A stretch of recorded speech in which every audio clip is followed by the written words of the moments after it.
Hello students, welcome to my YouTube channel. आज का हमारा टॉपिक है क्लोर एल्कली प्रोसेस, जो कि chapter 2 acids bases and salts का एक टॉपिक है। इसको आज हम बड़े अच्छे से समझेंगे, सिंपल शब्दों में और बहुत आसान भाषा में। ठीक है, तो चलिए स्टार्ट करते हैं। आज सबसे पहले हम बात करते हैं कि क्लोर एल्कली प्रोसेस होती क्या है। ठीक है, तो chlor alkali process is the process of preparing sodium hydroxide NaOH। ठीक है, सोडियम हाइड्रोक्साइड, इसको हम कास्टिक सोडा भी कहते हैं। केमिकल नेम क्या है इसका? Sodium hydroxide, and the common name is caustic soda. तो दोनों नाम हमें याद होने चाहिए। ये सोडियम हाइड्रोक्साइड तो वैसे ही नॉर्मल है, केमिकल नेम है, लेकिन कास्टिक सोडा इस नाम से भी आ जाता है। ठीक है, तो इसकी डेफिनेशन क्या होगी? The process of preparing caustic soda by passing electricity from the brine solution. Brine solution क्या होता है? The cold and concentrated solution of salt. Brine solution इसे कहते हैं। The cold and concentrated salt solution is called brine solution. ठीक है, इससे हमें क्या करना है? इलेक्ट्रिसिटी पास करनी है। तो क्या फॉर्म होगा हमारे पास? यहाँ पर फॉर्म होगा सोडियम हाइड्रोक्साइड, क्लोरीन गैस और हाइड्रोजन गैस। ठीक है, तो क्लोरेटिव प्रोसेस किसे कहते हैं? The formation of sodium hydroxide caustic soda by passing electricity from the brine solution is called chlor alkali process. अच्छा, अब इसका नाम जो है वो क्लोर एल्कली प्रोसेस क्यों रखा गया है? तो जो ये शब्द है ना क्लोर, क्लोर जो शब्द है ये लिया गया है क्लोरीन से। क्लोरीन, क्लोरीन से लिया गया क्लोर। ठीक है, दूसरा शब्द है एल्कली। एल्कली कहाँ से आया?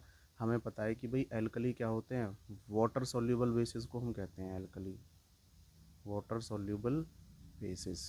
और यहाँ पर कोई वाटर सॉल्यूबल है बेस है? बिल्कुल है। कौन सा है? NaOH, sodium hydroxide. ये बेस जो है it is water soluble base, and the water soluble bases are called alkali. तो यहाँ पर NaOH फॉर्म हुआ है, यानी एक एल्कली फॉर्म हुआ है। तो NaOH के लिए क्या वर्ड यूज़ किया गया है? एल्कली। तो क्लोरीन से आया क्लोर, NaOH के लिए आया alkali. That is why the name of this process is called chlor alkali process. ठीक है, अच्छा ये तो हम सब जानते हैं भाई। एक नंबर की डेफिनेशन हो गई, एक नंबर की रिएक्शन हो गई। तो अगर बोर्ड एग्ज़ाम्स में अगर ये आता है तो 2 नंबर में आया तो हम आसानी से कर सकते हैं। लेकिन अभी के बोर्ड एग्ज़ाम्स में, यानी बोर्ड एग्ज़ाम्स 2026 में 3 मार्क्स में आया था। और अगर ये 3 मार्क्स में आ सकता है तो ये 5 मार्क्स में भी आ सकता है। ठीक है, तो फिर हम कैसे करेंगे, है ना? इससे तो हमें सिर्फ 2 मार्क्स ही मिलेंगे, 2 नंबर ही मिलेंगे। तो उसके लिए हमें इसको एक्सप्लेन करना पड़ेगा कि भाई जो ये क्लोरीन गैस है ये कैसे कैसे फॉर्म होती हैं, या इसकी इलेक्ट्रोलिसिस करी कैसे की जाती है, ब्राइन सॉल्यूशन की इलेक्ट्रोलिसिस होती कैसे है। ठीक है, तो वो समझेंगे, तो ध्यान से समझिएगा। तो हम इलेक्ट्रोलिसिस के लिए हमें क्या क्या चाहिए? बेसिक सेटअप क्या होता है इलेक्ट्रोलिसिस का? सबसे पहले हमें क्या चाहिए? एक इलेक्ट्रोलिटिक टैंक चाहिए होता है ना? लैब में हम इलेक्ट्रोलिटिक टैंक किसको यूज़ कर सकते हैं? इलेक्ट्रोलिटिक टैंक के रूप में बीकर को। ठीक है, तो मान लीजिए ये हमने ले लिया बीकर, जो कि इलेक्ट्रोलिटिक टैंक का काम करेगा। इसमें हमने क्या फिल कर लेना है? इसमें हमने ले लेना है अपना ब्राइन सॉल्यूशन। ब्राइन सॉल्यूशन, यानी ब्राइन सॉल्यूशन में क्या क्या है? इसमें NaCl भी है और इसमें H2O भी है। ठीक है, अब इसमें हमने क्या करना है? 2 इलेक्ट्रोड लगानी है। इलेक्ट्रोड क्या होती हैं? Electrode basically these are rods made up of metals and graphite. ठीक है, जो इलेक्ट्रोड्स होती हैं वो क्या होती हैं? ये बेसिकली रॉड्स होती हैं। किसकी बनी हुई होती हैं? या तो मेटल्स की और या फिर ग्रेफाइट की। ठीक है, वाई मेटल्स एंड ग्रेफाइट? क्योंकि मेटल्स हों या ग्रेफाइट हों, both are good conductor of electricity. उनके पास क्या होते हैं? फ्री इलेक्ट्रॉन्स होते हैं, जो कि जब भी हम उसे सप्लाई से कनेक्ट करते हैं तो उनमें जो फ्री इलेक्ट्रॉन्स होते हैं वो आसानी से फ्लो कर सकते हैं। और rate of flow of charge ही क्या होता है? करंट होता है। ठीक है, इलेक्ट्रॉन्स के रूप में क्या फ्लो करता है? चार्ज फ्लो करता है। तो metals and graphite both are good conductor of electricity, that is why the electrodes are made up of metals या फिर ग्रेफाइट। ठीक है, अच्छा अब उसके बाद हमें क्या कर देना है? इससे एक बैटरी कनेक्ट कर देनी है। 9 वोल्ट की बैटरी ले सकते हैं हम यहाँ पर। ये आ गई हमारी बैटरी। आप चाहें तो यहाँ पर एक की भी कनेक्ट कर सकते हैं, ताकि आप अपने अकॉर्डिंग करंट को ऑन या ऑफ़ कर सकें सर्किट के अंदर। ठीक है, अब यहाँ पर जो ये NaCl और H2, ये जो ब्राइन सॉल्यूशन है, ये किसका काम करेगा? यहाँ पर इलेक्ट्रोलाइट का काम करेगा। इलेक्ट्रोलाइट क्या होता है? Basically electrolytes are the solutions which are good conductor of electricity. ठीक है, तो यहाँ से इसी की हमें इलेक्ट्रोलिसिस करनी होती है। तो अच्छा, हमारा पूरा सेटअप कंप्लीट हो गया, सर्किट कंप्लीट हो गया। अब जब हम की क्लोज़ करेंगे, है ना, यानी जब हम स्विच ऑन करेंगे तो इसमें से करंट फ्लो होना स्टार्ट हो जाएगा। अब जो करंट फ्लो होना स्टार्ट होगा इसमें से, ठीक है, इलेक्ट्रिसिटी पास होगी, तो इसका क्या हो जाएगा, डीकम्पोजिशन हो जाएगा, इलेक्ट्रिकल डीकम्पोजिशन हो जाएगा। हमने फर्स्ट चैप्टर में पढ़ा था decomposition reaction, photo decomposition, electric decomposition, thermal decomposition. तो जब भी किसी कंपाउंड को एनर्जी सप्लाई करी जाती है तो उसका क्या हो जाता है, डीकम्पोजिशन हो जाता है, ठीक है। तो NaCl का डीकम्पोजिशन होगा तो वो ब्रेक होगा किस में, अपने आयंस में, Na पॉजिटिव और Cl नेगेटिव, ठीक है। और जब वाटर जो डिकम्पोज होगा वो किस में कंपोज होगा, H पॉजिटिव और OH नेगेटिव आयंस में, ठीक है। अच्छा, अब ज़रा ध्यान से समझना कि तो बैटरी के दो टर्मिनल्स होते हैं, एक होता है पॉजिटिव टर्मिनल और एक होता है नेगेटिव टर्मिनल। जो इलेक्ट्रोड हमारी पॉजिटिव टर्मिनल से कनेक्टेड होती है उस पर होता है पॉजिटिव चार्ज और उसे हम कहते हैं एनोड, ठीक है। It means the electrode which is connected to the positive terminal of the battery is called the anode and the electrode which is connected to the negative terminal of the battery is called cathode और उस पर होता है negative charge, ठीक है। तो आपको समझ में आ गया होगा कि इलेक्ट्रोड्स क्या होते हैं, इलेक्ट्रोलाइट क्या होता है, ठीक है। अच्छा, अब देखिए कि क्लोरीन और जो क्लोरीन गैस निकली थी और हाइड्रोजन गैस निकली थी वो कैसे निकलती है, ठीक है, या फिर NaOH कैसे फॉर्म होता है। तो जैसे ही इलेक्ट्रिसिटी पास हुई NaCl ब्रेक हो गया अपने आयंस में, Na positive Cl negative ions में, और जो वाटर था वो ब्रेक हो गया, डिसोसिएट हो गया, डिकम्पोज हो गया H पॉजिटिव और OH नेगेटिव आयंस में, ठीक है। अब देखिए अपोजिट चार्ज एक दूसरे को क्या करते हैं, अट्रैक्ट करते हैं, ठीक है। तो ये Cl वाला तो इसी का था तो ये इसको तो अट्रैक्ट करेगा नहीं, है ना, क्योंकि उसको कुछ ना कुछ नया आयन चाहिए, इसी के पास से तो आया ये, तो ये किसको अट्रैक्ट करेगा, OH नेगेटिव आयंस को। तो Na पॉजिटिव आयंस किसको अट्रैक्ट करेंगे, OH नेगेटिव आयंस को। तो ये दोनों मिलकर क्या बनाएंगे, NaOH। तो इन दोनों का तो काम हो गया। अब बचा क्या, एक तो बचा H पॉजिटिव आयन बच गया और एक बच गया Cl नेगेटिव आयंस, ठीक है। अच्छा, अब हमारे पास दो इलेक्ट्रोड्स और हैं। एक इलेक्ट्रोड होती है हमारे पास एनोड और एक इलेक्ट्रोड होती है हमारे पास कैथोड, ठीक है। अब एनोड जो है वो पॉजिटिव प्लेट है, ठीक है, और कैथोड जो है it is the negative plate. इस पर पॉजिटिव चार्ज है और इस पर नेगेटिव चार्ज है, ठीक है। तो मैंने पहले ही बताया आपको कि जो अपोजिट चार्जेस होते हैं वो एक दूसरे को अट्रैक्ट करते हैं। तो ये जो पॉजिटिव प्लेट होगी वो नेगेटिव आयंस को अपनी तरफ अट्रैक्ट कर लेती है, यानी Cl नेगेटिव आयंस को ये क्या कर लेगी, अपनी तरफ अट्रैक्ट कर लेगी।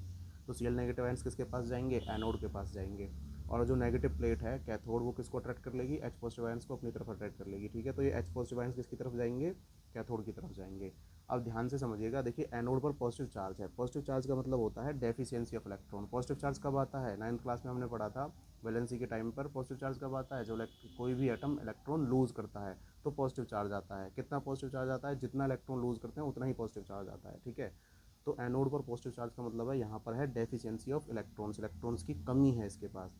और Cl नेगेटिव का मतलब क्या है कि नेगेटिव चार्ज कब आता है, जब इलेक्ट्रॉन, कोई भी एटम इलेक्ट्रॉन गेन करता है। तो क्लोरीन ने ऑलरेडी इलेक्ट्रॉन गेन किया हुआ है। कितने इलेक्ट्रॉन गेन कर रखे हैं, 1 नेगेटिव चार्ज है तो इसका मतलब 1 इलेक्ट्रॉन गेन कर रखा है, ठीक है। तो क्लोरीन के पास इलेक्ट्रॉन एक्स्ट्रा है, एनोड पर इलेक्ट्रॉन की कमी है, तो इसके पास कमी है, इसके पास एक्स्ट्रा है। इसका मतलब ये अपना इलेक्ट्रॉन किसको दे सकता है, एनोड को दे सकता है। तो ध्यान रखना, एनोड के पास जब भी कोई एटम या आयन जाता है वो हमेशा अपने इलेक्ट्रॉन लूज़ करता है। एनोड को इसलिए एक्सेप्टर भी कहते हैं, हमेशा इलेक्ट्रॉन एक्सेप्ट करती है। तो क्लोरीन अपने इलेक्ट्रॉन जब इसको देगा तो इसमें से तो एक इलेक्ट्रॉन कम हो जाएगा ना, कम के लिए हम क्या करेंगे, -1 इलेक्ट्रॉन। तो इसमें से एक इलेक्ट्रॉन क्या हो गया, कम हो गया। अब ये जो चार्ज था वो इसी इलेक्ट्रॉन की वजह से था, ये जो 1 नेगेटिव चार्ज था वो किसकी वजह से था, इसी इलेक्ट्रॉन की वजह से था। तो जो इलेक्ट्रॉन निकल ही गया तो इसका चार्ज बचेगा, इसका चार्ज नहीं बचेगा और ये अपनी ओरिजिनल फॉर्म में आ जाएगा, जो कि क्या होती है, इसकी गैसेस फॉर्म होती है, die atomic gases form Cl2, ठीक है। अच्छा, तो क्या अभी ये बैलेंस है, अभी ये बैलेंस नहीं है। बैलेंस नहीं है तो हम इसको बैलेंस करेंगे। देखिए फिर से इसको एज इट इज़ लिख लेते हैं हम।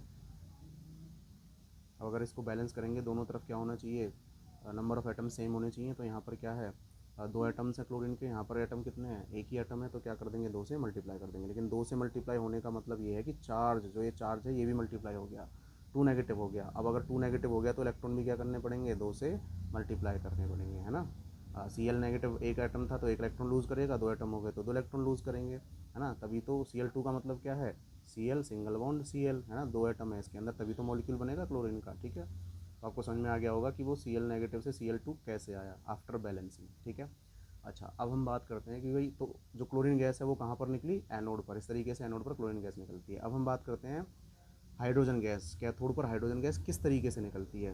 तो जो H पॉजिटिव आयन्स है वो किसके पास जाते हैं, कैथोड पर, जो कि नेगेटिव प्लेट है। अब नेगेटिव होने का मतलब है ना, इस पर नेगेटिव चार्ज है, इसका मतलब क्या है कि इसके पास इलेक्ट्रॉन एक्स्ट्रा अमाउंट में है, तभी तो इसके पास नेगेटिव चार्ज है।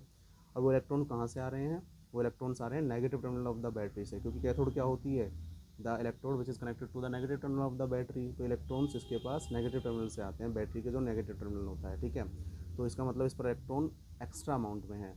और H पॉजिटिव का मतलब क्या है, H पॉजिटिव का मतलब है कि इसके पास डेफिशिएंट, पहली बात तो कि पॉजिटिव है तो इसका मतलब डेफिशिएंसी ऑफ इलेक्ट्रॉन, 1 पॉजिटिव है तो 1 इलेक्ट्रॉन की कमी है, ठीक है। अब इसके पास कमी है, इसके पास ज़्यादा है, तो ये किसको दे सकता है, हाइड्रोजन को दे सकता है।